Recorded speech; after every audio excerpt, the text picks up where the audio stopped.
So ngayon mga ka-Minecraft, Ituturo ko sa inyo kung paano patagalin malobat yung battery ng phone natin in just 3 days.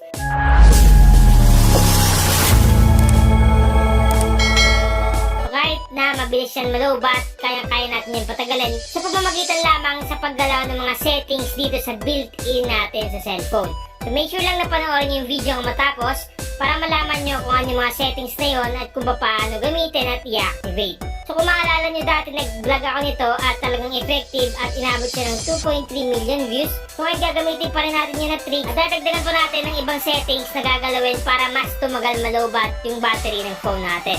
Kasi nga, kalimitan talaga na problema ng mga may cellphone is mabilis malobat. Kahit nasabihin na natin na meron yung 6,000 mAh, 7,000 mAh, o lalong-lalo na yung may mga 5,000 mAh lang. So, una natin gagawin is kailangan muna natin i-activate yung developer option sa ating cellphone in case man na hindi pa na-activate.